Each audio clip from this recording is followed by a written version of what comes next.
Bonsoir, messieurs et dames. Merci de nous rejoindre à ce JDS, journal du dimanche au soir, qui sera marqué par ces sujets. Réforme politique au Burkina Faso. Le capitaine Ibrahim Traoré entend réduire le nombre de partis politiques. Qu'en pensent les premiers concernés? Les textes actuels ont-ils des limites? Quelle réforme à apporter? Nous vous proposons un premier plateau sur la question avec des invités que vous découvrirez.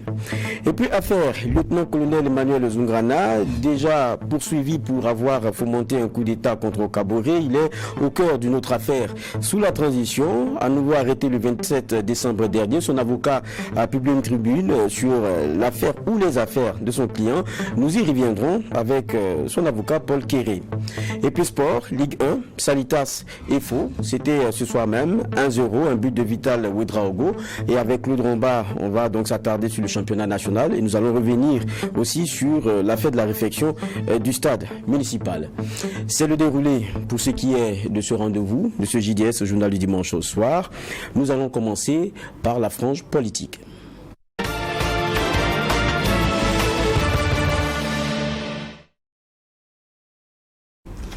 Nous le disions en titre, le président de la transition, le capitaine Ibrahim Traoré, a rencontré le mardi 17 janvier dernier les étudiants à l'université Joseph Kizerbo de Ouagadougou. Les échanges ont entre autres porté sur les difficultés rencontrées par les étudiants et la situation sécuritaire qui prévaut au Burkina Faso. Et pendant sa conversation avec les étudiants, le président de la transition a affirmé qu'une réforme globale de la politique burkinabé était en cours. Nous allons élaborer des textes pour réduire le nombre croissant de partis politiques avec le concours des acteurs. C'est ce qu'a annoncé donc le chef de l'État Ibrahim Traoré, et d'ajouter, si nous ne le faisons pas, c'est que cela ne va jamais se faire. C'est le premier sujet que nous allons aborder dans ce JDS, journal dimanche au soir. Et avec moi, comme je le disais en titre, des invités que je m'en vais vous présenter. Le premier visage, Olo Pépin Yen, que vous connaissez pour ceux qui suivent très souvent ce journal dimanche au soir. Il est sociopolitologue, enseignant-chercheur au CNRST, Centre national de recherche scientifique et technologique du Burkina Faso. Bonsoir. Bonsoir. Merci d'être avec nous. Et je m'en vais aussi vous présenter Yaya Zungrana, ancien député de CDP, Congrès pour la démocratie et le progrès. Bonsoir. Bonsoir, monsieur Waha. Merci d'être avec nous. Merci beaucoup. Et nous sommes aussi avec Dr Émile Paré, chargé à formation politique au MPP, Mouvement du Peuple pour le Progrès. Bonsoir. Bonsoir. Merci de nous rejoindre. Et enfin, le dernier visage, Abdul Karim Sango, président du Parti de la Renaissance nationale. Bonsoir, monsieur le ministre. Bonsoir, monsieur Waha. C'est un plaisir de vous avoir. On a planté le décor avec tout à l'heure l'élément que je commentais et les images que donc, nos téléspectateurs ont pu voir. Cet échange direct entre le chef de l'État et les étudiants, c'est quand même pas courant, ça il faut le dire de façon très claire, que le chef de l'État se déplace à l'université, échanger directement comme ça à bâton rompu avec eux. Première question qui sera quand même assez générale, qu'est-ce que vous pensez de l'exercice en lui-même, son opportunité? Je vais faire le premier tour de table, je commence par M. Yaya Zungrana. Merci, M. Waha. Effectivement, nous avons suivi comme vous, grâce à vous d'ailleurs, aux médias, le passage du chef de l'État devant les étudiants à l'université de Ouagadougou. Vous avez posé la question sur son opportunité.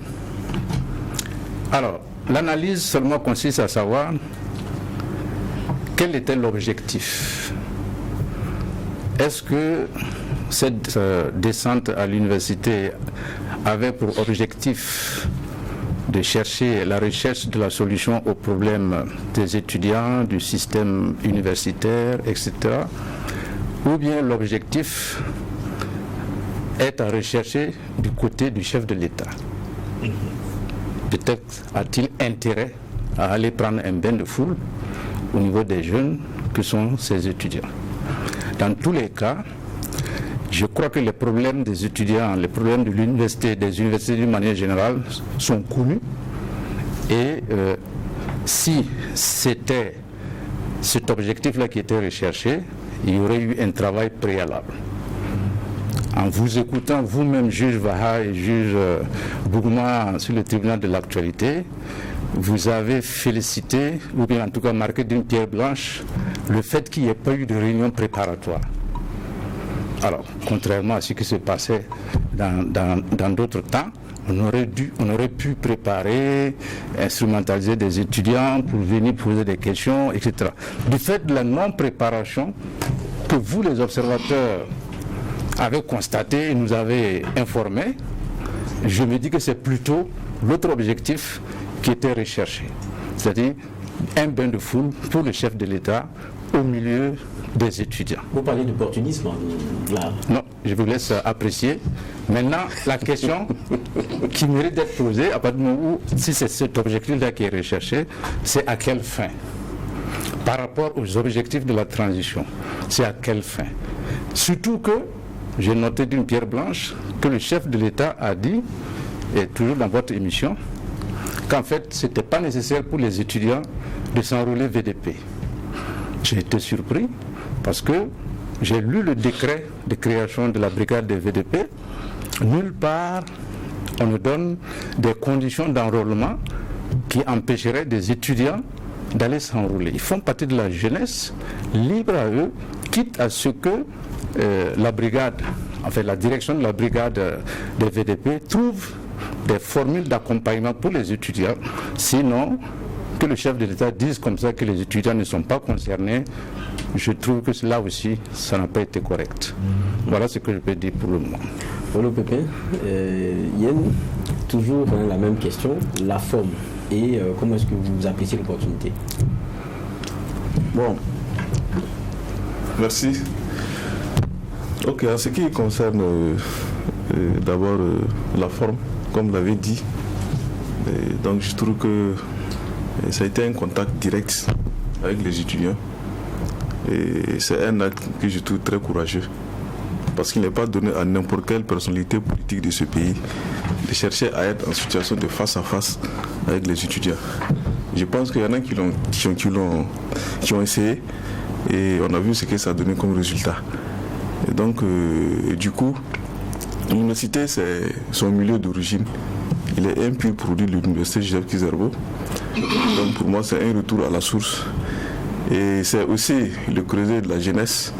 Et donc, c'est un échantillon assez représentatif de la jeunesse intellectuelle. Et donc, pour moi, ça rentre toujours dans la perspective de la mobilisation populaire. Voilà, donc il faut rentrer en contact avec la jeunesse, voilà, dans le cadre de la lutte contre l'insécurité et aussi être à l'écoute de leurs problèmes. Donc à ce niveau, moi je pense que l'initiative est louable. Moi j'ai été surpris parce qu'on ne nous a pas habitués à ça. Donc j'ai traversé l'université. Mon ami Sangou est là. Ton camarade. C'était mon camarade de lutte. D'accord. Nous avons figuré sur la même liste, voilà, sur la même liste électorale. Donc c'est dire qu'il n'y a pas que les partis politiques aussi qui font des élections. D'accord. Les syndicats aussi font des élections. Voilà. D'accord. Donc à ce niveau, je trouve que moi j'étais surpris. Voilà. Mais ce qui est intéressant de noter, c'est qu'il a brisé la barrière qui existe entre gouvernants et puis les étudiants. Des mémoires d'étudiants, et il y a eu toujours des rapports très distanciés entre les gouvernants et les étudiants, et aussi la représentation que les gouvernements se font des étudiants, comme ici des contestataires, comme ici le creuset de l'opposition, comme des individus manipulés, instrumentalisés. Je pense que en brisant cette barrière et aller directement échanger avec les étudiants, et je trouve que c'est une façon de décrisper la situation parce que c'est un haut lieu de tension, ça il faut le dire. Voilà. Et en même temps, ça rétablit la confiance entre les gouvernants et les gouvernés. C'est là où j'ai apprécié l'exercice. Et aller à la rencontre des masses pour les écouter, les entendre, et je pense que c'est tout ce qu'on demande d'un président, d'un leader. Voilà. Et à ce niveau, ça rentre dans le cadre de la mobilisation populaire que nous avons souhaité. Et avant les étudiants, il a rencontré aussi d'autres catégories d'acteurs, tels que les partis politiques et les OEC. Ensuite les OEC et les coutumiers et quoi d'autre encore. Et je pense qu'il s'est passé à les commerçants. Donc ça rentre toujours dans ce cadre de la mobilisation populaire à travers les différents échanges que le président a initiés avec les différentes couches sociales et les différentes catégories socio-professionnelles du Burkina Faso. Voilà comment moi je vois l'activité. Mais l'opportunité était nécessaire. D'accord. Oui. C'est la même question, c'est vous? Oui, mon point de vue ne s'éloigne pas de celui de mon camarade Olo Pépin. C'est inédit, je pense. Sauf à me rectifier. Je pense que la dernière fois qu'un chef d'État est arrivé sur le campus, c'est en 2017. D'ailleurs, dans la rencontre entre Macron et voilà, qui voulait s'exprimer à la jeunesse africaine, qui a utilisé le cadre. Je pense qu'il y a une sorte de mythe qu'il brise d'une certaine façon. Mais je crois que tout homme politique porteur d'un vrai projet, c'est un exercice auquel il devrait s'adonner. Malheureusement, on a tous été étudiants. Même quand vous voulez organiser une conférence avec un homme politique, l'administration de l'université ou de quoi, on va regarder c'est quel homme politique on va vous mettre. Non. L'université doit être le lieu où tous ceux qui pensent qu'ils ont des idées, ils vont pour confronter. Parce que c'est le temple du savoir. Maintenant, l'autre aspect, je pensais que c'était une sorte de nostalgie aussi. De mémoire de Burkinabé, bon, même si ce n'est pas de la meilleure façon possible, parce que prendre le pouvoir par les armes, ce n'est pas un bon modèle qu'il faut présenter à nos jeunes. Ça, il faut avoir le courage de le dire. Mais c'est le premier président qu'on peut dire qui est un produit de l'université de Ouagadougou, véritablement. Donc je me suis dit, bon, il avait une sorte de nostalgie, donc il va retrouver les étudiants qui sont à peu près de la même génération que lui, ses anciens professeurs, il discute avec eux, donc de ce point de vue. Alors, après ce qui me... Et puis ça a été très bien apprécié par les acteurs eux-mêmes. Après, vous savez, c'est ça. Hein? Moi, j'ai écouté un peu les micro-trottoirs, les étudiants. Alors, bon, en tant qu'homme politique, ça m'embête un peu. Parce que là, il prend une sorte d'ascendance sur un territoire où nous sommes absents. Donc, de ce point de vue, on peut... Alors, l'autre aspect, c'est le fait que... parce que c'est un acte hautement politique qu'il a posé. Or, le MPG, jusqu'à preuve du contraire, ne fait pas de politique. C'est là que ça reste un peu interrogateur. Mais je comprends parfaitement. Là, je parle en socio-politologue. C'est-à-dire que si vous êtes dans un environnement comme ça, où, au plan de la sécurité, qui est votre objectif number one, c'est pas facile. Vous faites ce qu'il y a lieu de faire, mais lui-même d'ailleurs, devant les étudiants, a reconnu aussi que c'est dur.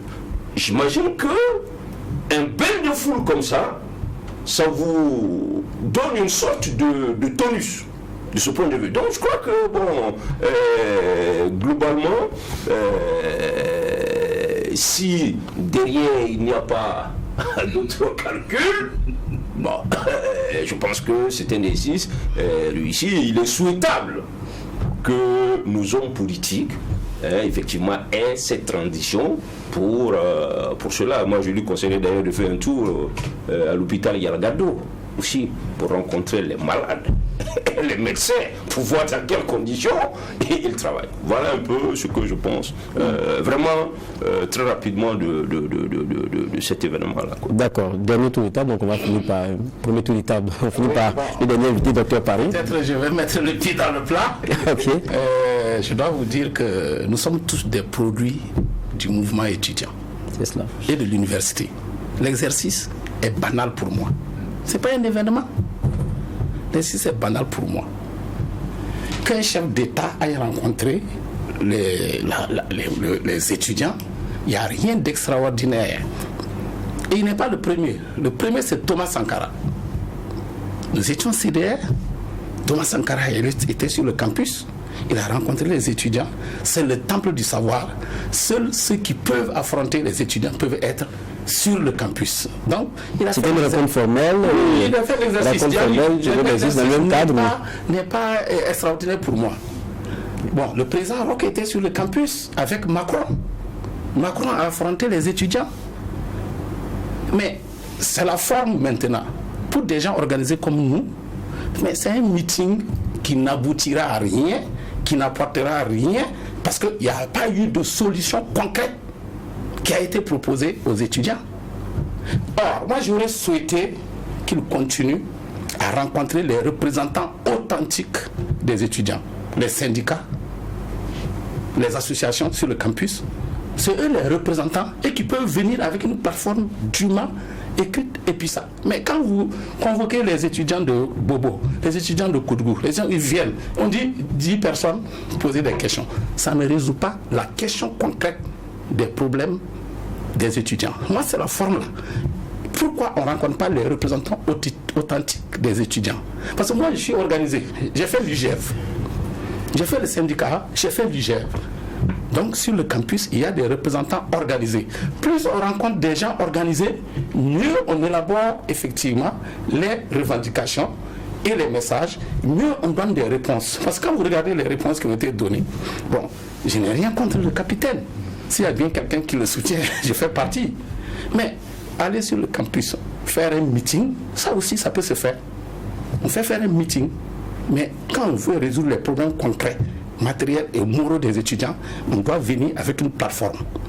Et celui qui est en face doit venir avec des propositions de solutions.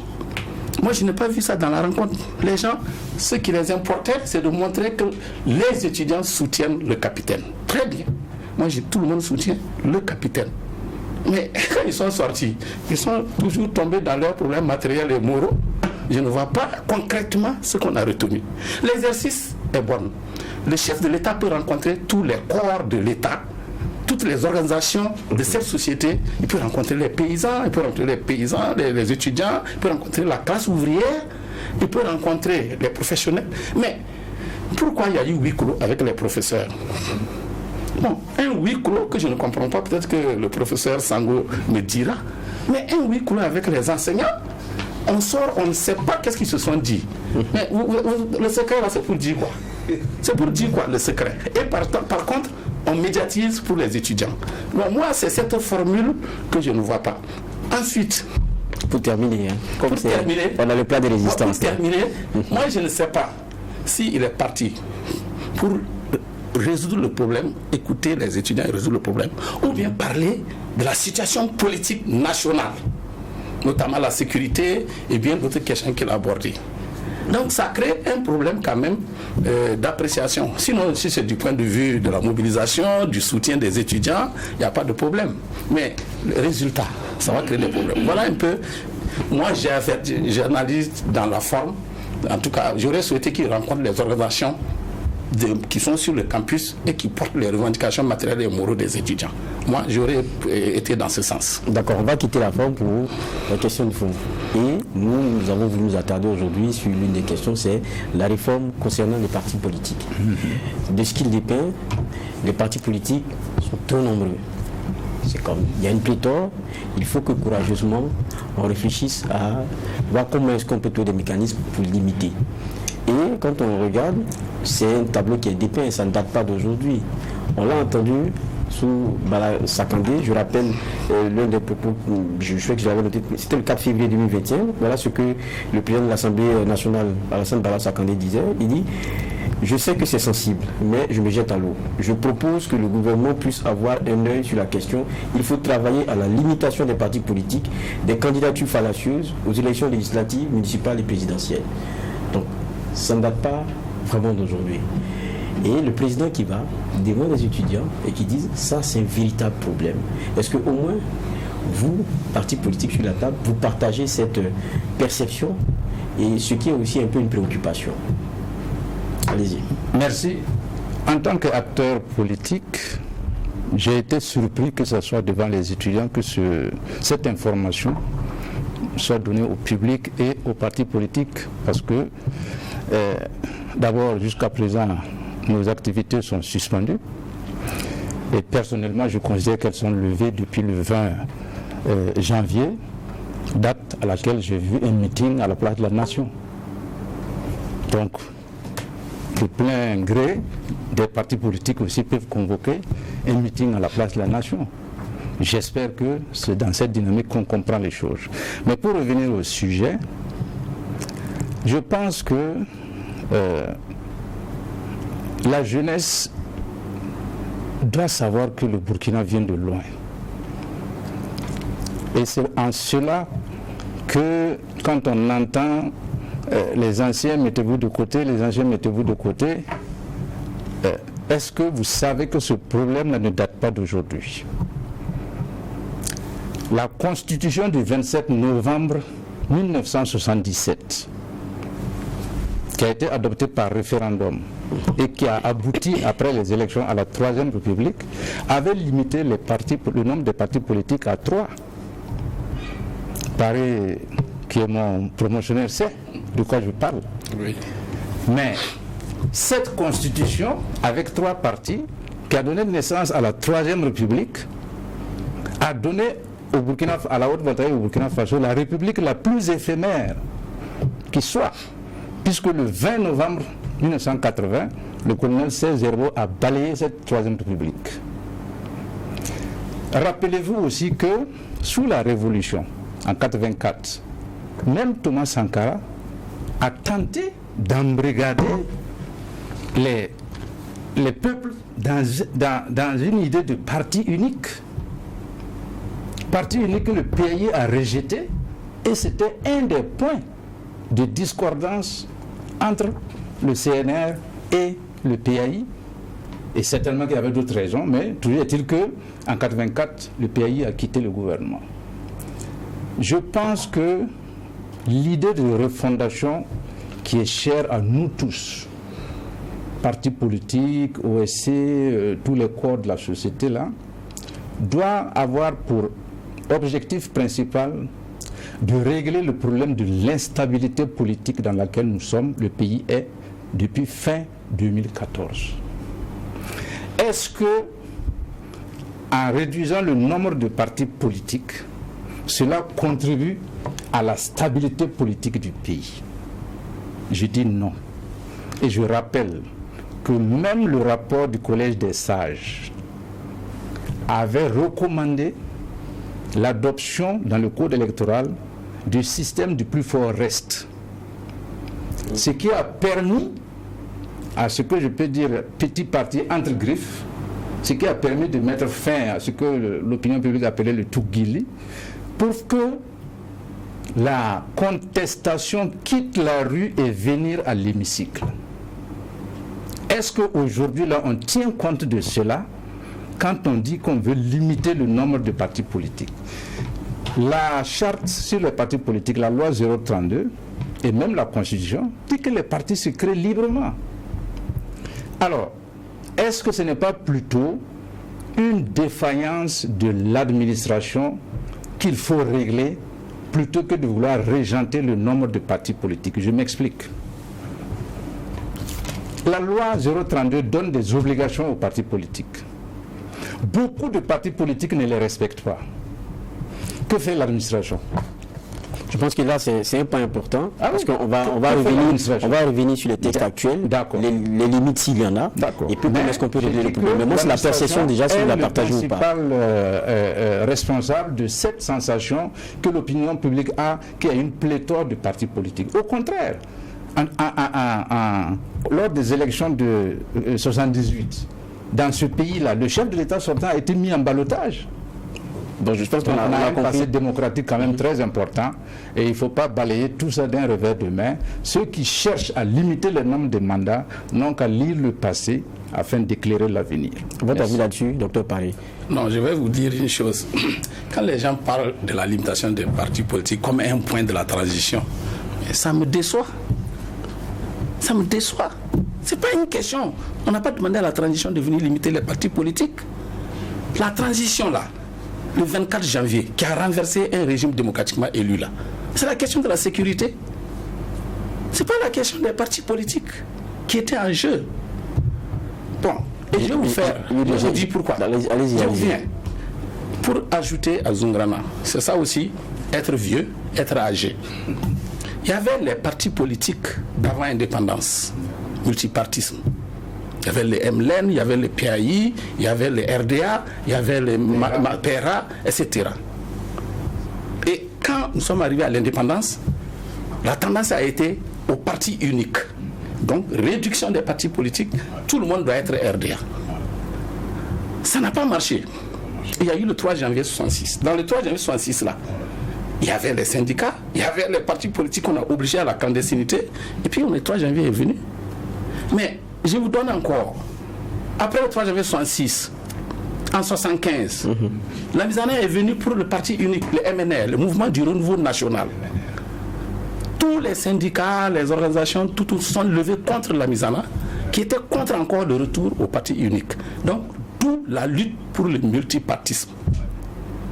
Mais quand la Misana a échoué ça, ils sont venus en 78 encore dire, nous allons aller aux élections, mais les 3 premiers partis là, c'est eux qu'on va retenir. Donc, on a retenu les RDA, on a retenu le FPV, on a retenu l'UNDD.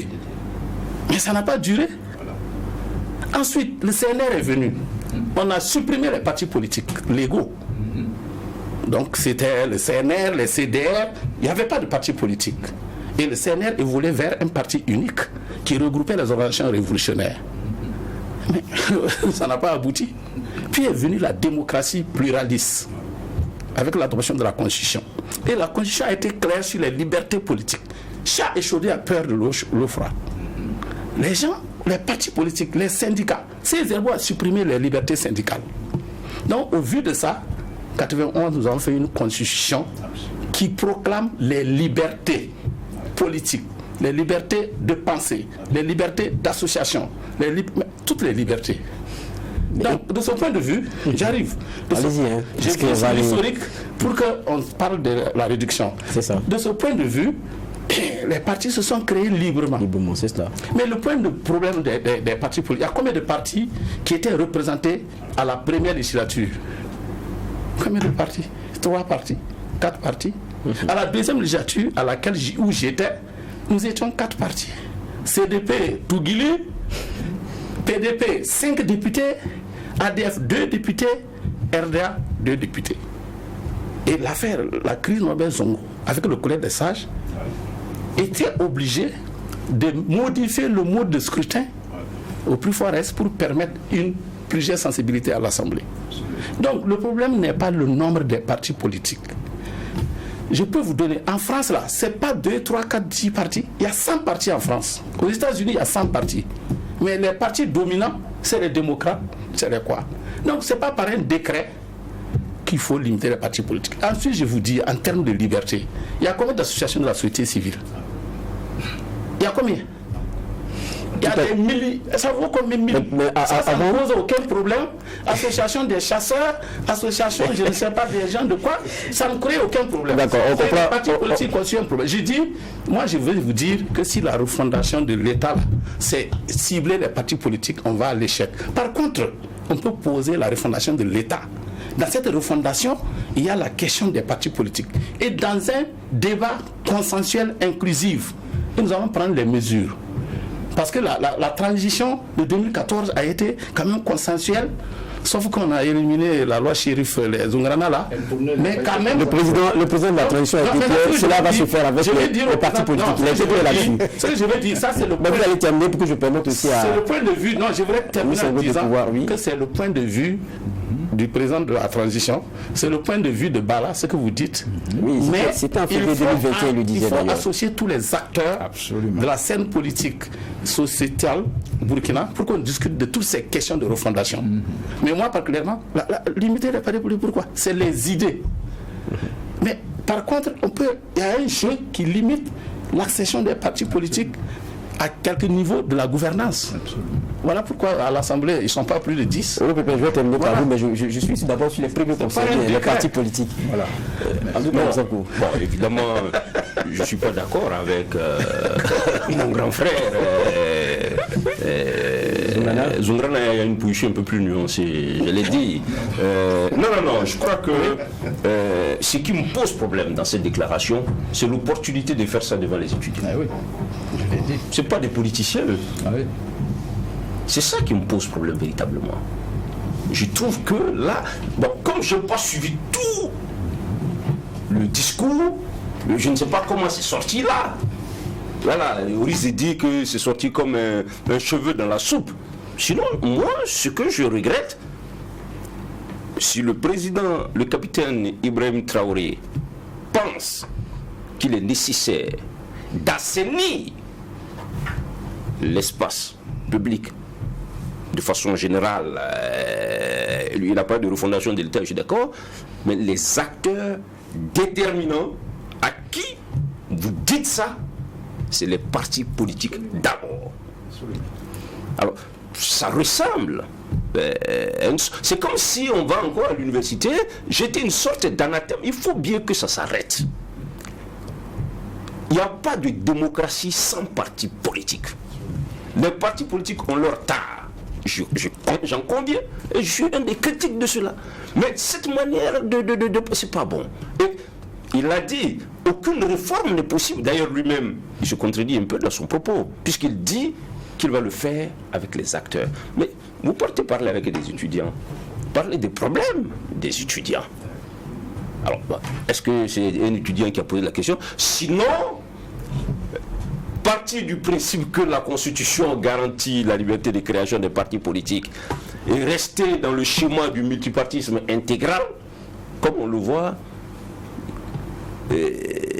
ça va tirer, ça va même pas tirer. Une des faiblesses de toutes les études qu'on a aujourd'hui là sur la gouvernance au Burkina, c'est la qualité des partis politiques. Évidemment, je suis d'accord, c'est pas par décret. Déjà, si, et c'est là que je rejoins Yaya Zoungrana, si l'administration territoriale, sous les différents régimes, faisait appliquer le régime actuel des partis politiques, on ne serait pas à cette affaire-là. Sinon, après, il y a des problèmes pratiques. Vous avez vu aux dernières élections législatives, même moi, le logo de mon parti avait pratiquement disparu. Vous avez 86 partis politiques sur un bulletin. Mais ça donne quoi?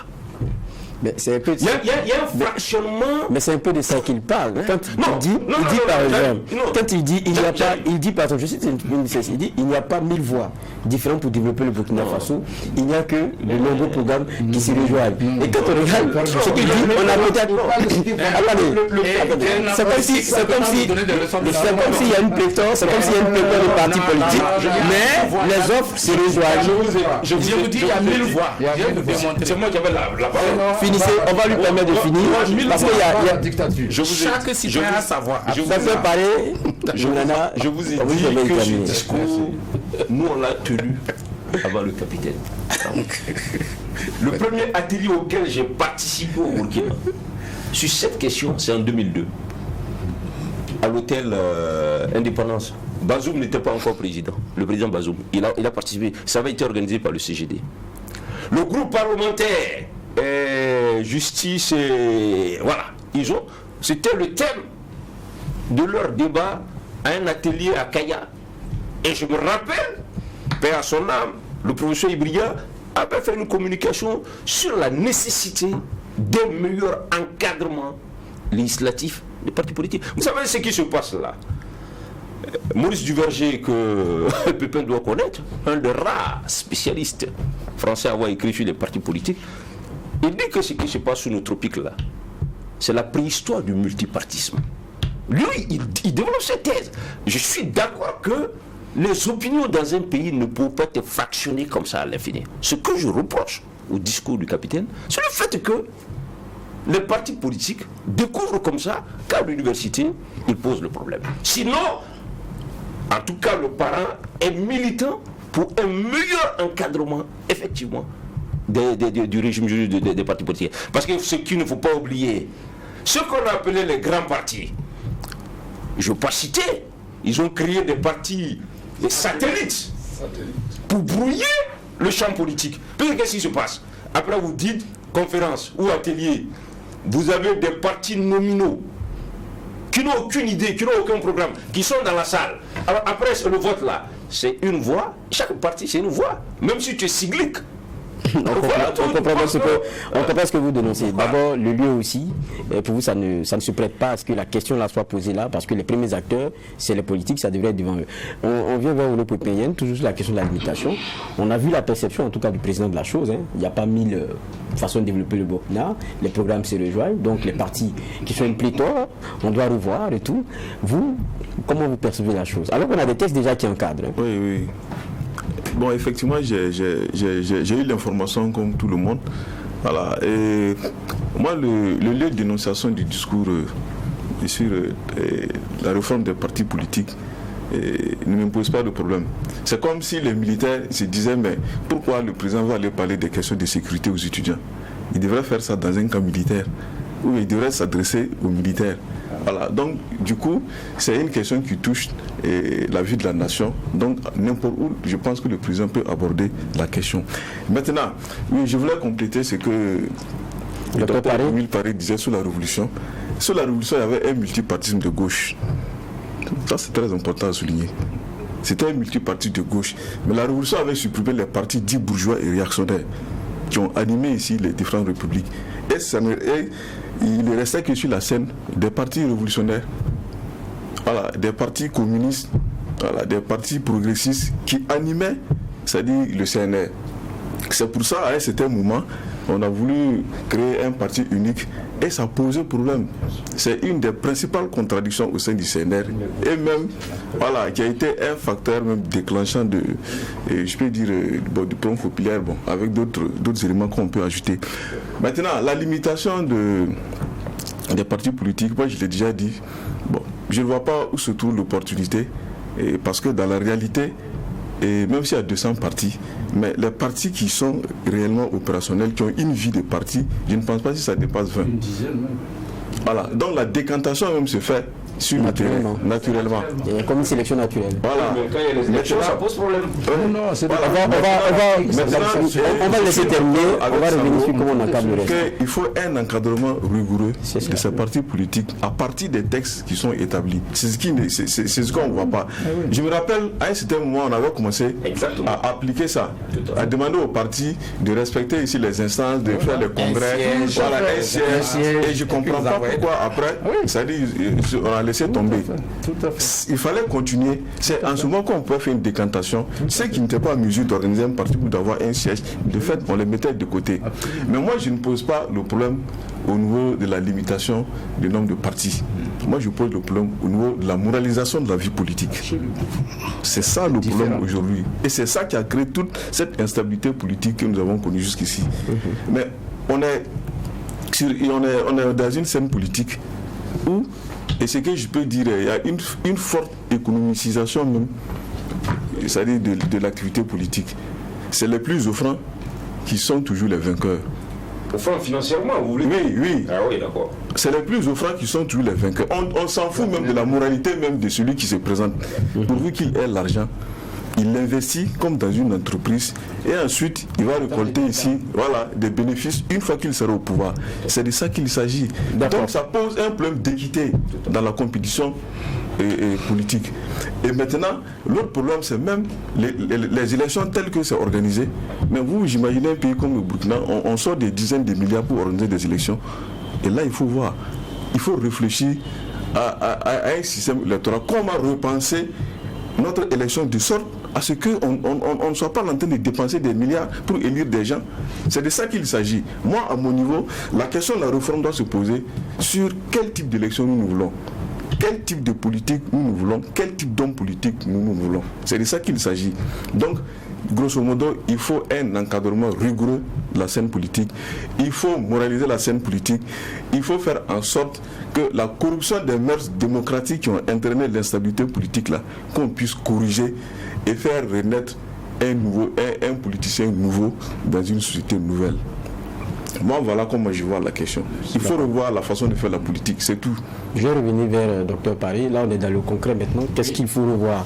Parce que tout le monde parle de refonder, c'est bien. Oui. On a l'impression que peut-être le président voulait attraper un bout.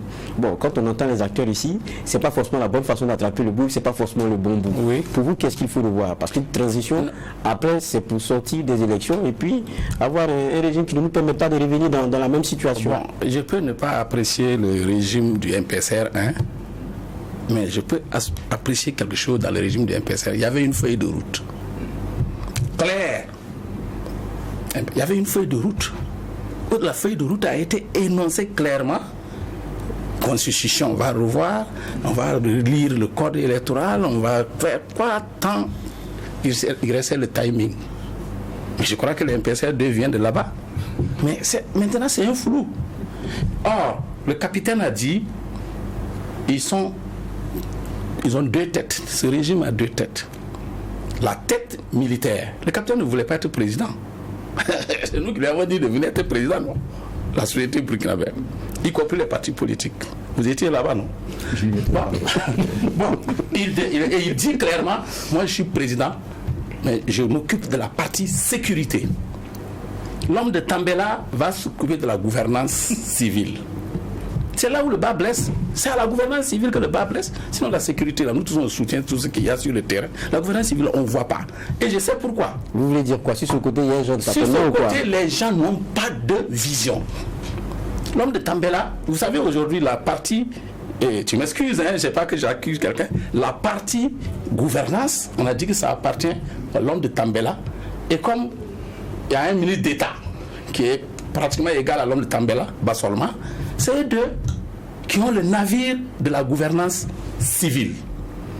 Ils doivent nous sortir une feuille de route claire. Sinon, quand Traoré parle des autres aspects de la gouvernance, moi je trouve que ce n'est pas son domaine. Oui, mais concrètement sur le sujet, voilà. Et c'est pour ça que j'ai dit, comme on a dit qu'il faut la refondation de l'État, mais il faut engager le processus de refondation. Mettez une commission en place qui va discuter d'une nouvelle constitution. Parce que moi, quand je suis les gens, la constitution là n'est pas adaptée au Burkina Faso, c'est pas adapté à la société burkinabé. Mais où est la constitution adaptée? Mettez voilà nos grands juges, nos grands politologues, nos grands sociopolitologues aussi. Mettez les grands journalistes comme vous. Mais mettez la commission en place et on discute du processus de refondation. Dans ce processus de refondation, le panier là est là. Il y a la constitution, qui est la loi des lois. C'est eux qui nous apprennent. Mais à partir de la constitution, la question des partis politiques est dedans. Ces questions seront débattues. Il y aura maintenant, après le code électoral, la charte des partis, il y aura, je ne sais pas, la refondation administrative. Quand Bassalma se lève, il dit qu'il va dépolitiser l'administration. Mais tu parles en l'air. Concrètement, là, la dépolitisation de l'administration, c'est quoi? Il est bloqué. Ça c'est un autre sujet. Oui, je vais ça revenir. fait partie de la refondation. Moi, je dis, mettons des mécanismes en place au lieu de théoriser. D'accord. Bon, voilà. Je suis en partie d'accord avec mon grand frère, Émile. Il n'y a pas de visibilité sur cet aspect des choses. Je comprends. Mais tout à l'heure, lorsque l'OPP y a un développeur, il disait qu'il pouvait avoir une sélection naturelle, il y en a qui meurent de leur propre mort. Vous disiez, mais quand les élections approchent, attention, le problème n'est pas forcément résolu. Ici, le président pose le problème d'une pléthore. Moi, je suis comment est-ce qu'on gère cela? J'assume. Dans le manifeste du parent adopté en 1999, nous avons dit que si on a le pouvoir, on va œuvrer à la limitation du nombre de partis politiques. Mais en fait, c'est un meilleur encadrement de la vie partisane. C'est de ça qu'on parle. Sinon, ce qu'il dit, moi-même, j'ai fait des études qui ont révélé que dans la centaine de partis, là, depuis le retour à la vie constitutionnelle, là, il n'y a pas plus d'une dizaine de partis politiques qui ont une représentation aux élections législatives. Mais sauf que, effectivement, ça embrouille. Il y a une sorte de pollution de l'espace public. Il ne faut pas négliger ça. Vous savez, chacun de nous a animé, moi j'ai animé plein d'ateliers, plein de conférences. Les populations vous disent, on en a marre de tous ces partis politiques qui sont là. C'est un problème réel. Ce que moi je critique, c'est l'approche. Maintenant, je dis qu'il n'appartient pas au président Traoré de gérer les questions de gouvernance politique. Il a la bonne foi. Je suis d'accord avec lui. Mais il n'est pas outillé, il n'est pas compétent. Il avait même été clair. Mais il a dit qu'il ira avec les acteurs que vous êtes sur la question. Non, je vais dire, il faut qu'il crée cet espace-là. On en a l'expérience au Burkina. Ah, tu suis assis devant vous là. J'étais président de la commission qui a créé la nouvelle justice burkinabé, qui est une des meilleures au monde aujourd'hui là. Qu'est-ce qu'on a fait? On a mis une commission, on a mis tout le monde. On a mis les partis politiques, on a mis la société civile, on a mis les juristes, on a mis les avocats, on a mis les soucis, et on réfléchit. Surtout que pour le cas du Burkina, je le rappelle, si on n'est pas dans un jeu d'escroquerie, il y a déjà un consensus général sur ce qui doit être fait. Il suffit de juxtaposer le rapport du MAEP, le rapport du Collège des sages, les rapports circonstanciés que Blaise même avait demandé qu'on appelait les CCRP 1, CCRP 2, le rapport du Collège des sages. Vous avez une somme où tous les acteurs avaient été. Mais c'est ce que nous on a fait pour la justice. Quand moi on m'a nommé, j'ai demandé de faire le point de tous les rapports sur la justice. Il y avait au moins 80 rapports. Le seul problème, c'est la volonté politique pour la mise en œuvre. On a fait une synthèse, on a présenté, on a adopté ensemble, on a signé un pacte, on a dit que tout pouvoir qui vient, mais ça on ne voit pas ça. Alors on a le sentiment qu'il y a un laboratoire animé par qui, peut-être qui traite de ces sujets, c'est ça qui... Alors qu'on n'a pas beaucoup de temps. Sinon moi je suis d'accord avec le président. Il ne suffit pas de dire qu'on va associer les acteurs politiques. Vous voyez très bien que dans le jeu, il faut même être fou aujourd'hui pour dire que vous êtes un homme politique. Vous êtes jeté en pâture. Vous êtes jeté en pâture. Oublions quand même que dans l'action des acteurs politiques, là, il y a ce qui est bien et il y a ce qui n'est pas bien. Tout comme dans l'action des militaires, il y a ce qui est bien et il y a ce qui n'est pas bien. C'est ça. Ce que le grand frère Émile dit, je suis d'accord. Il faut que son gouvernement ou son chef de gouvernement nous propose un cadre défini, qui nous soumette. On fait des amendements et puis on va échanger. On convient. En tout cas, vous savez, dans la charte de la transition, on a dit que le Burkina respecte les accords internationaux, dont notamment les textes de la CEDEAO. Même s'il y a quelques bisbilles, vous savez très bien que les réformes politiques, la base, le principe, c'est le consensus. Dans tous les cas, s'il n'y a pas le consensus, qu'est-ce qui va se passer? Si un nouveau pouvoir vient, il va te tricoter ça. Et on va perdre le temps. Donc moi, si j'ai un avis à donner, il faut que le gouvernement rapidement, alors que le capitaine se bat sur le front militaire, crée cet espace.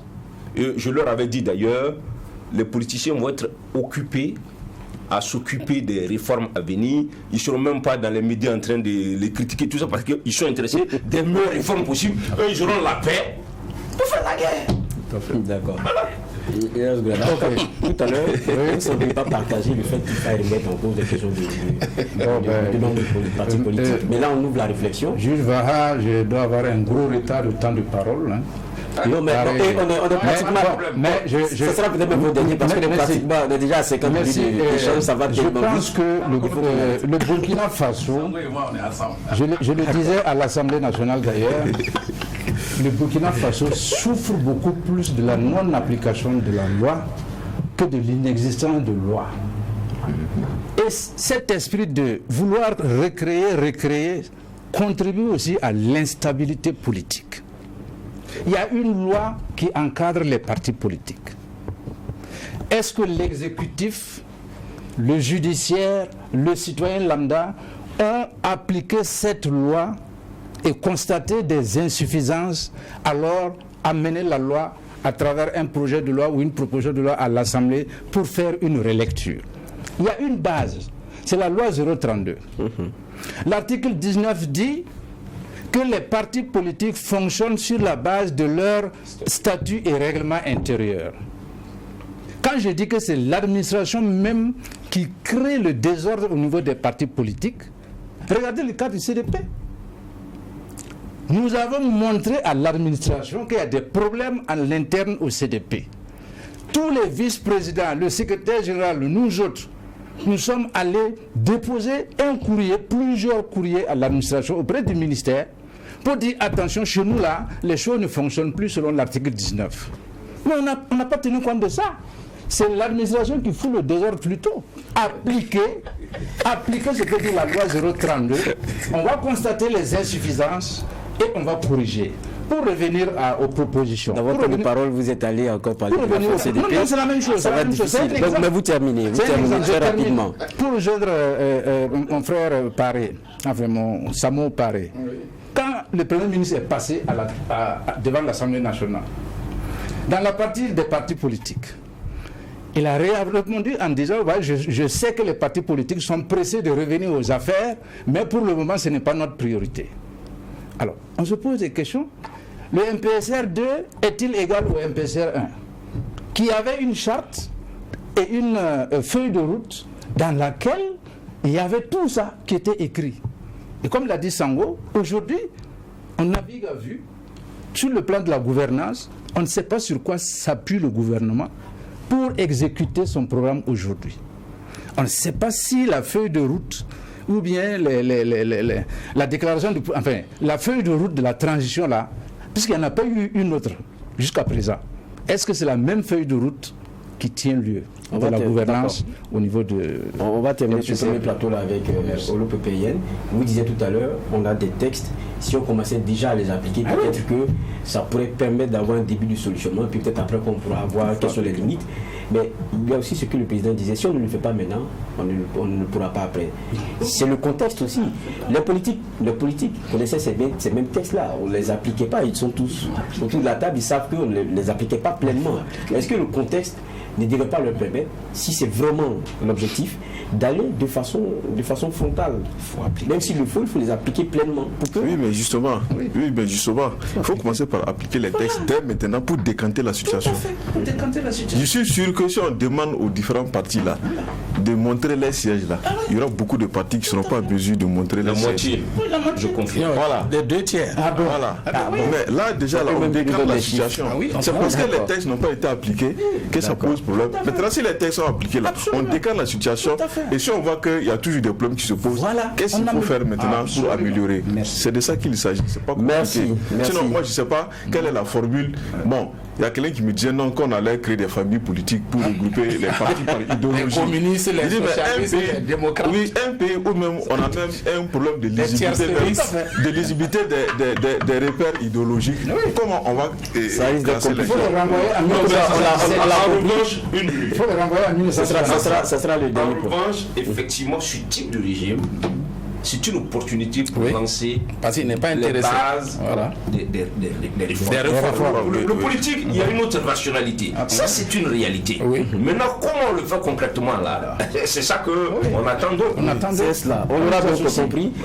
On vous associe. Merci bien, en tout cas, d'être passé sur ce plateau. Merci à Olo PPIN d'être passé sur ce plateau. Je rappelle que vous êtes sociopolitologue, enseignant-chercheur au CNRST.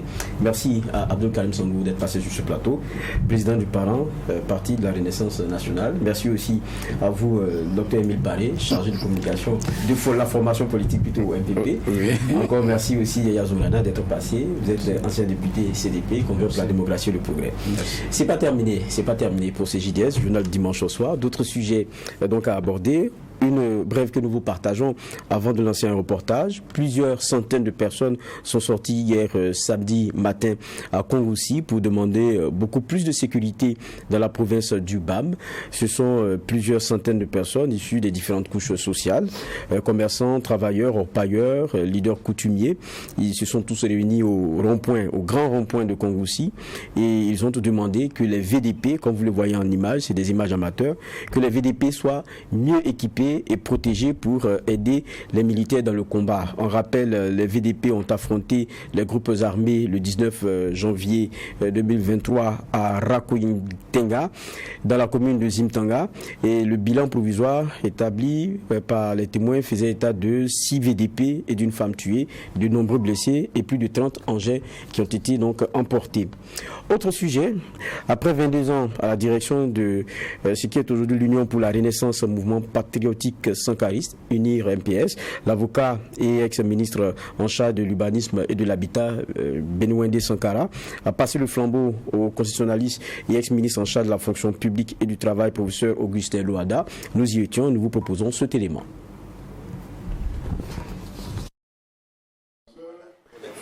Le témoin est passé et le flambeau du sankarisme est transmis. Professeur Augustin Louada assure désormais les commandes du navire de l'UNIR MPS, Union pour la Renaissance, mouvement patriotique sankariste. Après 22 ans à la tête de la présidence du parti, Maître Beniwende Stanislas Sankara cède la place à Professeur Augustin Louada. C'est un parti d'engagement, de conviction et de combat fondé sur des valeurs pour une nouvelle vision de ce parti. Et c'est depuis le 21 décembre 2022 que la cérémonie de passation de charge a été effectuée conformément au texte du parti. Vous avez derrière vous une armature plus que du béton. Vous avez derrière vous des militantes et des militants. Il y en a qui ont donné même de leur vie pour ce parti et qui continuent d'en donner. Vous avez derrière vous un peuple qui aujourd'hui ne pense, ne réfléchit au président Thomas Sankara. Et désormais, c'est ce flambeau que nous vous passons. Et nous mesurons justement la lourdeur de la tâche, de la mission qui va peser sur vos épaules. Cette cérémonie de passation de charge est marquée par une legue au président entrant, un engagement du 15 octobre 2000. Un engagement pris par le parti sur la tombe du capitaine Thomas Sankara qui engage ce parti à ne pas trahir les idéaux du père de la révolution burkinabé. Un serment que professeur Augustin Louada dit prendre avec conviction et s'engage avec les membres à ne pas trahir les idéaux du parti. Nous voulons aussi porter ce flambeau en chef d'orchestre qui a besoin de tous les membres de l'orchestre pour chanter avec harmonie l'hymne de la victoire. À cet égard, nous voudrions rassurer ici et maintenant les camarades militants présents ici ou qui nous suivent de loin, les rassurer que la ligne sankariste du parti sera maintenue et même renforcée. Leur dire que nous allons marcher dans la cohésion et que nous allons poursuivre les efforts déjà consentis pour élargir notre famille sur la base de la vision du parti. Ce passage de témoins se déroule dans un contexte où le pays est secoué par une crise sécuritaire et en transition. Professeur Augustin Louada s'engage avec son équipe à prendre des dispositions pour actualiser et mettre en œuvre la feuille de route de la transition élaborée du parti. Professeur Augustin Louada est président par intérim en attendant le congrès prochain du parti pour entériner sa présidence. C'était la partie société de ce JDS. Nous passons à celle société.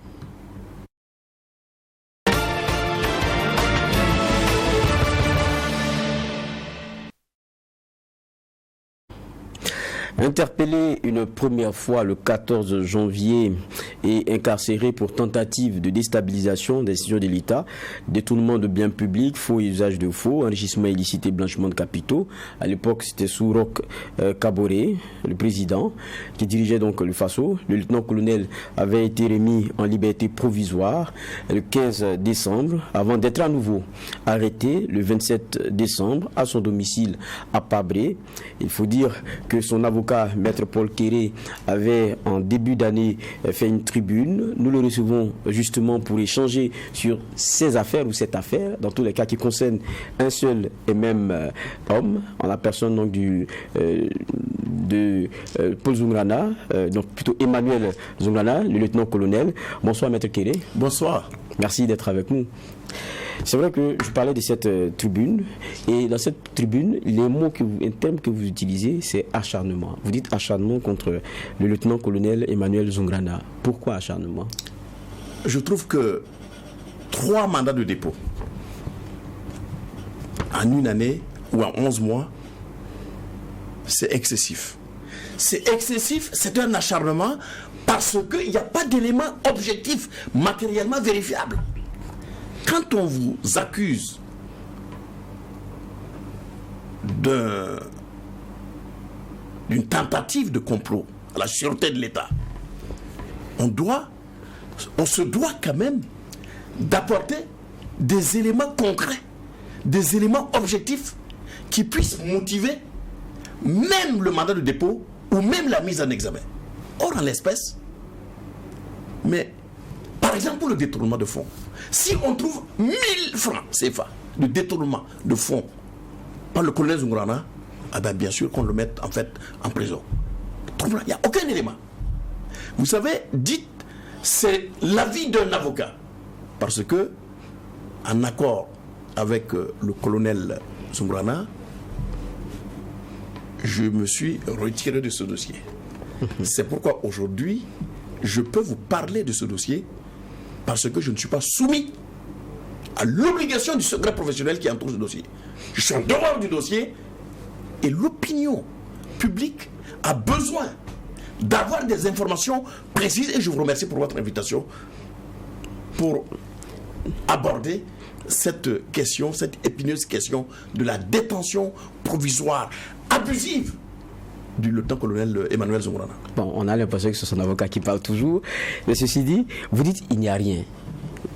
Dans votre tribune du 1er janvier, vous disiez encore la même chose. Et pourtant, on a eu aussi le procureur militaire qui a donné un certain nombre d'éléments. Et vous dites que, pour ce qui est de ces nouvelles charges-là, vous dites que c'est sont loin de constituer des exigences légales d'indices graves et concordants, en citant l'article 261 du Code de procédure pénale. Pourquoi aimer à répéter qu'il n'y a rien? Il n'y a rien, puis on le met en prison. Écoutez, on ne fait pas un coup d'État avec un moniteur de sport, un militaire moniteur de sport et un pharmacien. On le fait avec qui? On le fait lorsque on est, par exemple, on dirige par exemple une unité d'artillerie, comme le capitaine Ibrahim Traoré, qui a quitté Kaya avec des unités et en concert avec des unités ici sur place à Ouagadougou, a pris le pouvoir le 30 septembre. C'est un moniteur de sport. Les gens consultent. Neboa, que je ne connais pas. Mais pourtant, on a bien entendu, on dit qu'il serait en contact avec l'unité Mamba Vert. Donc, et tout ça, on parle d'éléments qui partaient le voir régulièrement à sa prison. On parle même d'un téléphone qui aurait été trouvé en sa possession, ce qui n'était pas normal. Et donc, il était en conversation avec d'autres éléments. Il y a des éléments qui ont été donnés. Mais ces éléments-là, est-ce que y a-t-il le début du commencement, l'once d'une quelconque propriété de ce téléphone-là qui est attribué au colonel Zungurana? Il a été trouvé sur qui alors? Ben, écoutez, c'est dans sa cellule. Mais il y a d'autres personnes qui ont été retrouvées avec des téléphones. Pourquoi ces gens n'ont pas fait l'objet de sanctions particulières? Non, moi, sur ce plateau, moi, je ne parle pas d'eux. Oui, pas d'eux que je parle. On va parler du lieutenant-colonel Zungurana. Le téléphone n'est pas la propriété. On ne peut pas vous demander de décoder un téléphone qui n'est pas le vôtre.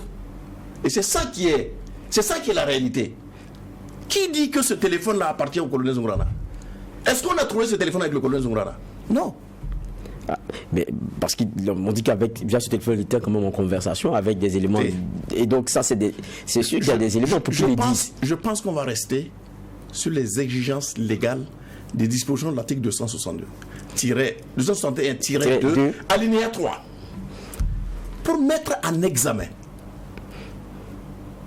je dirais,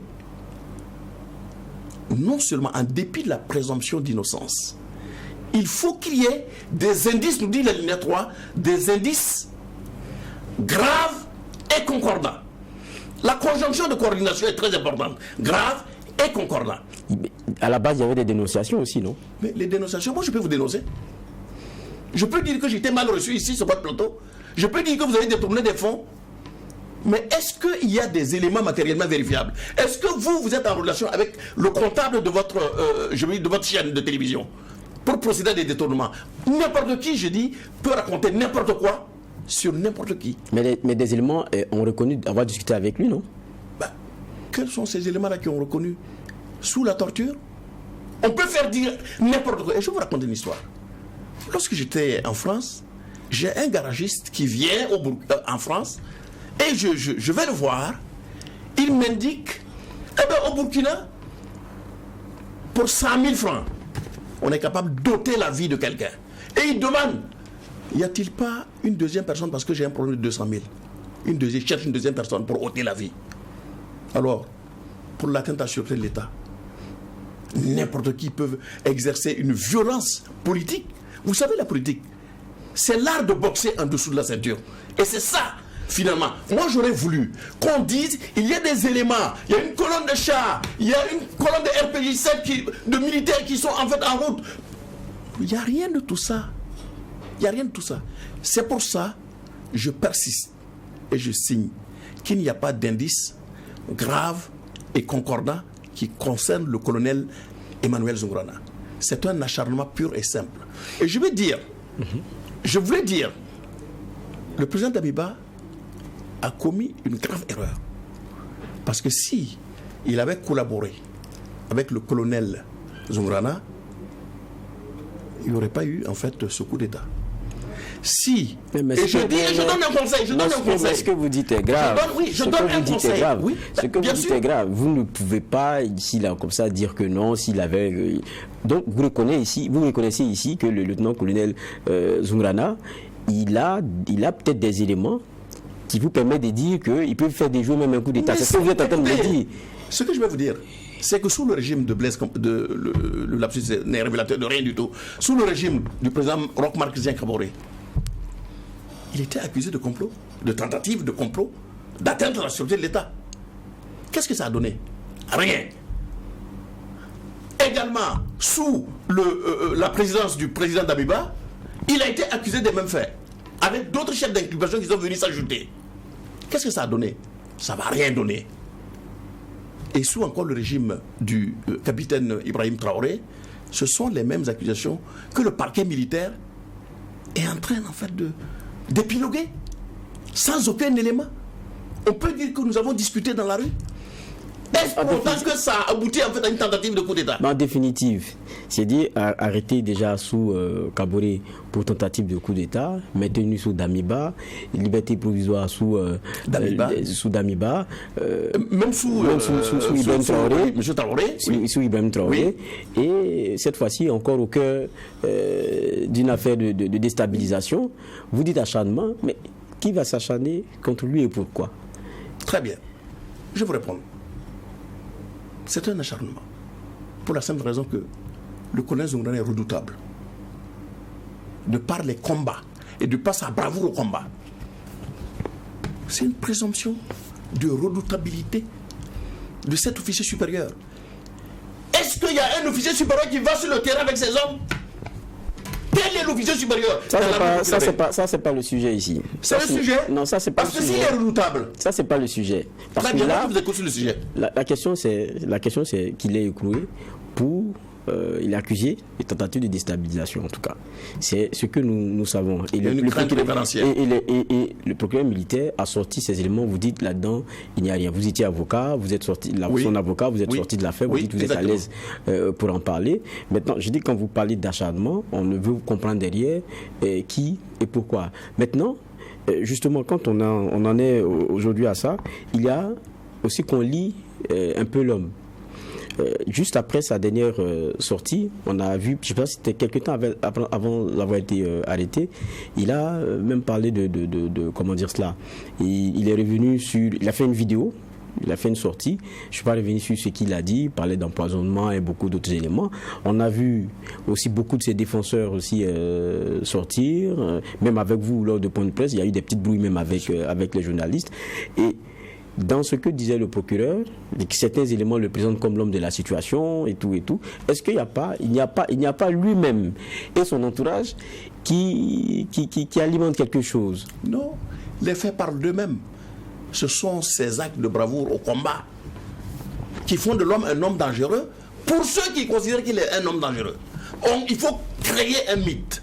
Il faut créer la crainte révérentielle. Moi, je pense que le parquet militaire est en train de filer du mauvais coton. Et tout à l'heure, vous disiez qu'il n'y a rien. Parce qu'après 11 mois, après 11 mois, de détention provisoire. D'accord. On peut quand même arriver à quelque chose. Il n'y a rien dans le dossier. J'y étais, je suis sorti. Il n'y a rien dans le dossier. Mais qui nous apporte ces éléments? On le libère. Liberté provisoire. Liberté provisoire. Voilà. Première liberté provisoire. Immédiatement après, on trouve des charges. Là où je dis que c'est un acharnement. Pendant 11 mois, on n'a pas trouvé en fait de charges.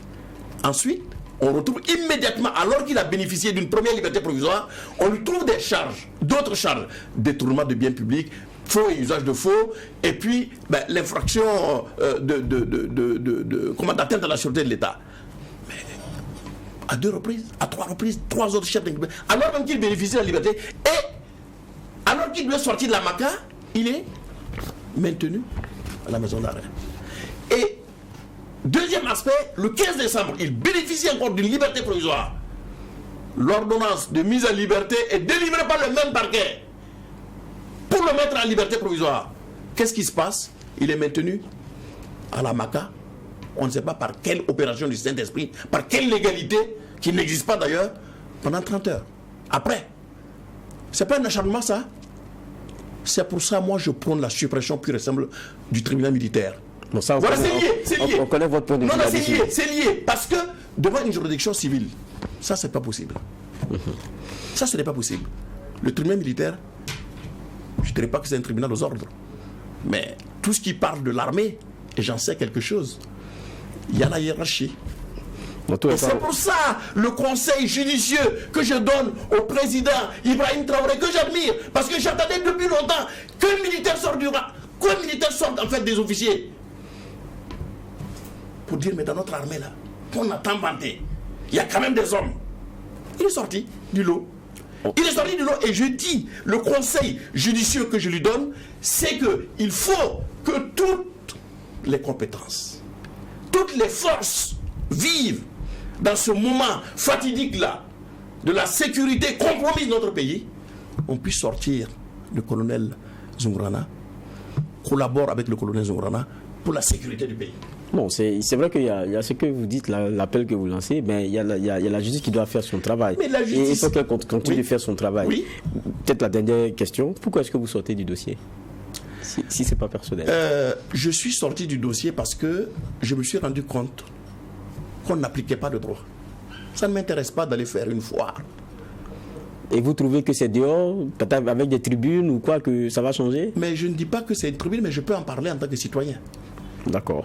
Au nom du principe, en fait, de l'article 8 de la Constitution, je peux vous en parler maintenant du dossier parce que je ne suis pas dossier. Je ne suis pas soumis au secret professionnel. Ce que je souhaite,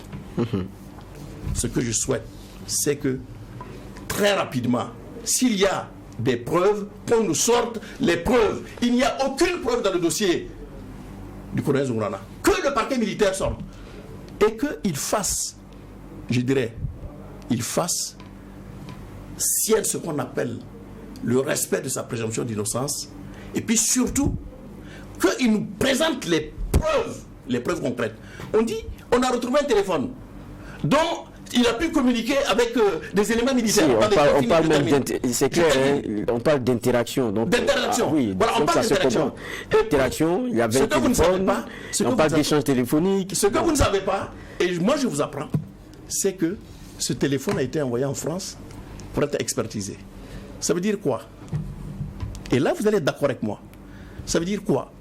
Ça veut dire qu'avant même qu'on ait les résultats d'expertise des éléments compromettants de ce téléphone, qui seraient issus de ce téléphone, qu'est-ce qui se passe?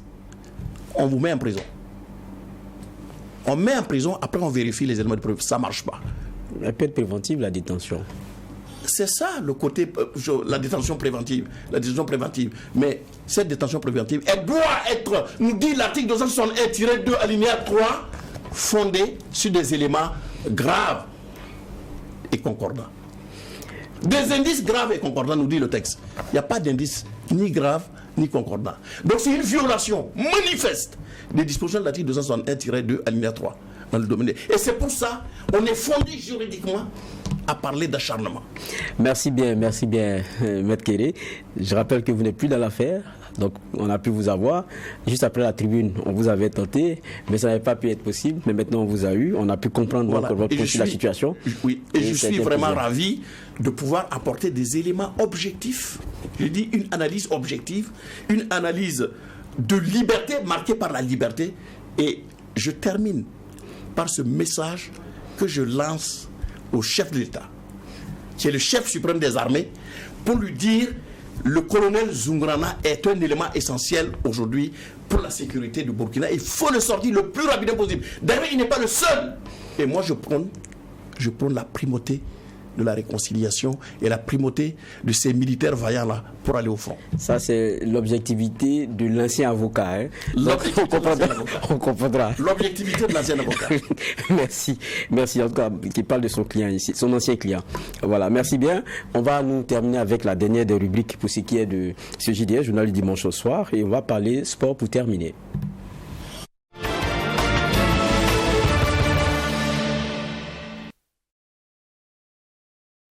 Et pour cette partie sport, on va commencer avec le championnat national. Aujourd'hui, ce soir même, s'est disputé un match de Ligue 1, c'est Salitas Ifo. Il s'est soldé sur un score de 1-0, un but qui a été celui de Vital Ouedraogo, que nous pourrons peut-être avoir en image. Voilà cette belle action, voilà. Et c'est juste après que vous aurez donc ce but de Vital Ouedraogo, voilà, sur cette action. C'est vrai que ça vient un peu plus vite, mais il a pu scorer pour le bonheur de Salitas, qui a pris le dessus donc sur les faux ce soir même. Je vous propose d'écouter Armand Bassolé et son compère, donc les deux entraîneurs.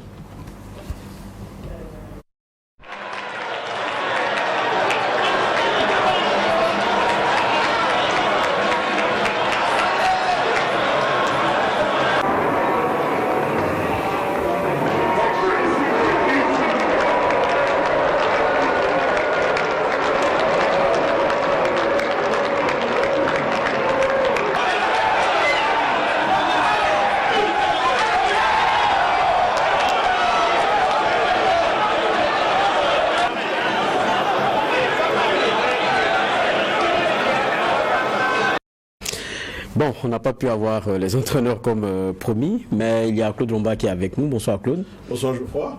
Je pense que c'est un match que vous avez pu regarder loin, hein. Comme ça vous avez vu le but de Vital Ouedraogo et qui permet donc à Salitas de prendre le dessus sur les faux. Tout à fait, et donc victoire précieuse de l'équipe de Salitas dans la course au titre de cette saison, et puis il faut le dire difficile pour l'étoile filante de Ouagadougou, où il semble que les problèmes de salaire ont été réglés, et donc on attendait plus de la part des joueurs de l'Estélis, et malheureusement ils n'ont pas gagné. Ça devient compliqué, hein, pour l'étoile filante de Ouagadougou. Vous allez voir tout à l'heure avec le classement, mais il y avait également aussi le deuxième match ce soir qui opposait l'équipe du Rail Club du Kadiogo à Majestic Sporting Club.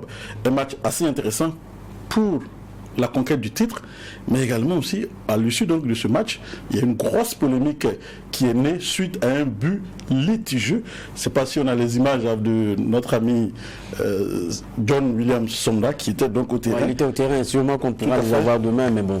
Peut-être qu'on aura l'image pour voir si effectivement le deuxième assistant a vu juste par rapport donc à ce ballon. Vous voyez très bien que dans cette image, on pense qu'il n'y a vraiment pas de doute. La balle a franchi la ligne. Vous voyez, la balle a franchi entièrement la ligne. Donc, l'arbitre a eu raison. Et le but, à mon avis, est valable. Il faut donc féliciter Ouattara Zoumana, le deuxième assistant, qui, d'un coup d'œil, il n'a pas du tout hésité. Il a montré le centre.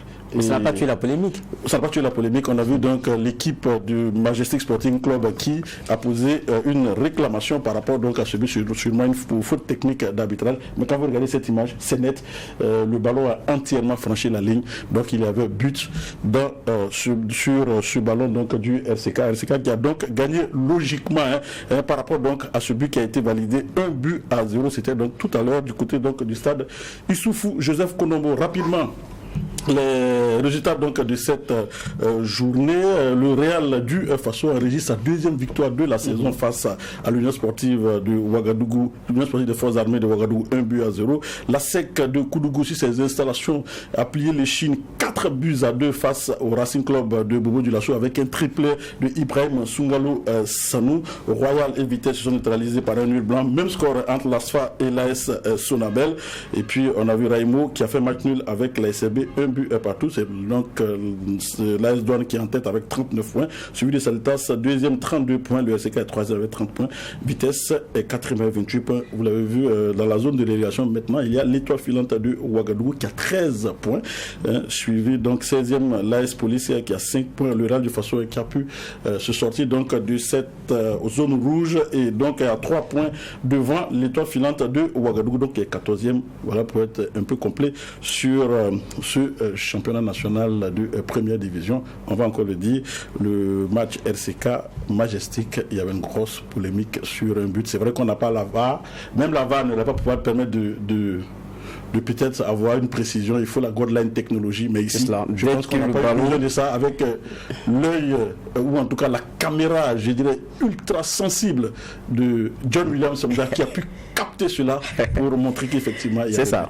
Somda qui était au stade ce soir, qu'on salue au passage, et puis qui a donc ses rendez-vous sport, comme vous le savez, avec son équipe. Ça c'est pour demain. Assami, et il y a encore Yacine, tout cela court pour les matchs, et puis après ils viennent vous faire le point et on les salue au passage. Tout à fait, avec Cabré et bien entendu Salambéré Adama. Voilà, les chroniqueurs. Les chroniqueurs qui sont avec John William Somda. On va parler également aussi d'un joueur burkinabé qui a réussi le plus gros transfert, le transfert le plus cher du football burkinabé. Dango Ouattara. Évidemment. Dont on est fier, Tout à fait, on avait dit en tout cas il est la révélation. Il le mérite amplement. Tout à fait. Il signe un gros contrat du côté donc de Bournemouth. Un contrat de 27 millions d'euros, un contrat de 5 ans. Et il n'a pas tardé donc à se mettre en valeur puisque ce week-end, lors donc de la 21e journée de la 21e journée plutôt de Première Ligue, eh bien il faut dire que le joueur burkinabé a été passeur décisif sur le but de son équipe face à Nottingham Forest. C'est vrai qu'ils menaient 1-0. Après, ils se sont fait rattraper un but partout. L'équipe reste dans la zone difficile. Mais je pense que ça doit pouvoir aller pour Dango Ouattara. On est très content. Très content. Et avec Amador, il est de Majestic d'ailleurs. Donc aujourd'hui, Majestic qui certes a perdu, mais doit pouvoir se frotter les mains parce que, évidemment, pour cette question de transfert, et la question donc des indemnités de transfert. On n'a pas trop de temps, donc on va aller très vite pour aborder la question de la réflexion de notre stade, les images, la visite.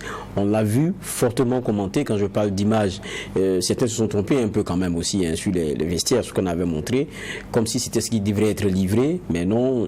On se rend compte qu'à un moment donné, il y a eu le saccage. C'était la solution de remplacement, juste en attendant. Mais il y a une réalité, retard, et toujours promesse. Évidemment, je pense que c'est un scandale. Aujourd'hui, il faut le dire ainsi, ça devient un scandale. Donc, ce stade du 4 août serait ce retard observé par les travaux de réfection du stade du 4 août. Et évidemment, c'est vrai que le ministre, lors de sa visite, s'est excusé par rapport à ça. Mais pour des questions donc de souveraineté, il ne faut pas s'arrêter qu'aux excuses, il faut donc sévir et situer les responsabilités par rapport donc à ce marché qui a été conclu, un marché normalement qui devait être un marché d'entente directe et aujourd'hui qui se retrouve arrêté pour peut-être des problèmes, on avait dit peut-être qu'il n'y a pas eu l'argent et tout, ça ne peut pas se comprendre puisque d'abord il faut la capacité financière et la capacité technique pour donc soumissionner à ce genre de marché. Donc il faut peut-être chercher à comprendre ce qui s'est véritablement passé, situer les responsabilités, parce que là nous avons 4 ministres qui se sont succédés et donc nous sommes dans cette situation. Il faut rappeler d'abord que d'abord il y a une première estimation des travaux qui avaient été faits, il faut le dire, d'abord par rapport donc aux exigences de la CAF, il y avait 2 sortes d'exigences au niveau de la CAF pour homologuer le stade du 4 août. Il y avait des exigences dites indispensables et des exigences secondaires. Pour que le stade soit homologué, il fallait juste répondre aux exigences indispensables Et pour ce qui concerne les exigences secondaires, ça pouvait se faire au fur et à mesure, avec un calendrier qu'on devait communiquer du côté donc, de la Confédération africaine de football.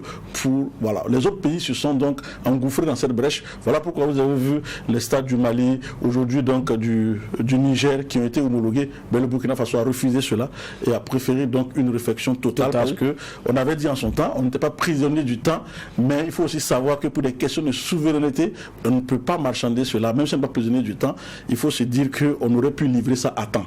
Parce que voilà, des délais ont été donnés. Il n'y a pas de raison que pour ces questions essentielles-là, on ne puisse pas livrer à temps. Donc du coup, il faut donc situer les responsabilités. Je vous dis, par rapport aux exigences indispensables, il n'y a pas grand-chose à faire. Déjà, le stade du 4 août, quand on dit n'est pas aux normes, ce n'est pas que l'écart est aussi abyssal que ça. Voilà, c'était juste des commodités au niveau donc des vestiaires, des commodités pour les supporters, et puis la cabine de presse, et puis donc voilà, et pour donc la salle des arbitres, voilà un peu. On aurait pu aller step by step pour évidemment avoir le stade du 4 août. Je pense même que si le ministre s'engage dans cette voie, peut-être que pour le match de mars, le 20 mars, Togo, oui. Je crois, contre le Togo, on pourrait même avoir le hockey de la CAF par rapport à ça. Il faut donc se mettre en ligne de mire par rapport aux exigences indispensables.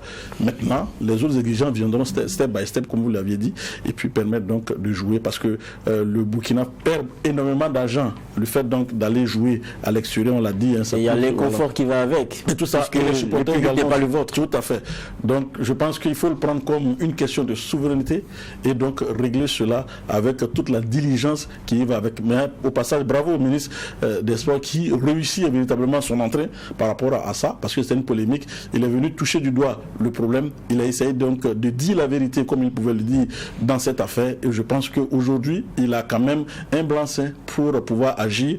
Et on espère qu'il va jouer l'acte à la parole pour permettre d'avoir un stade du 4 août aux normes donc, de la CAF et permettre aux étalons d'évoluer à domicile. Sinon, après, ça devient difficile. Vous voyez donc le CHAN où les étalons ne sont même pas qualifiés pour le CHAN dans la double confrontation face à la Côte d'Ivoire, alors que ça aurait pu se faire si ce match avait été joué du côté donc de Ouagadougou. Pourquoi pas, on le dit comme ça, parce que au stade du 4 août, depuis 2000, les étalons n'ont plus perdu, depuis, si ma mémoire est bonne, depuis la défaite face à la Côte d'Ivoire lors des éliminatoires de la Coupe du Monde, ici même à Ouagadougou. Depuis lors, le Burkina n'a plus jamais perdu de match sur ce stade mythique et le stade du 4 août. Donc, par rapport à ça, on peut dire que le Burkina se sent tellement bien quand il évolue à la maison qu'on ne peut pas lui priver de ça, parce que et même obtenir la qualification à la maison avant d'aller donc du côté donc de la Côte d'Ivoire, je pense que ça sera véritablement une grande satisfaction pour le public burkinabé. Donc le ministre est interpellé, il le sait. Il a dit, je pense que là, il ne faut pas faire dans la langue de bois.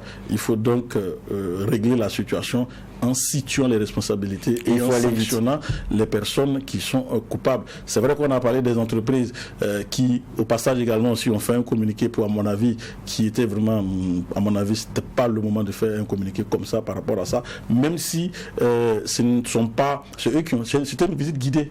C'est eux qui ont envoyé les gens là-bas. Et c'est eux qui ont montré les vestiaires comme ça. Qu'est-ce qu'ils attendaient en retour? Je pense que même si on estime qu'ils ont dit que ça ne faisait pas partie de leur travail, quand ça ne fait pas partie de ton travail, tu n'en fais pas. C'est aussi simple que ça. On comprend, mais là-dessus, il y a déjà eu une maîtrise, et je crois qu'ils ont expliqué, et ça s'est compris. Voilà.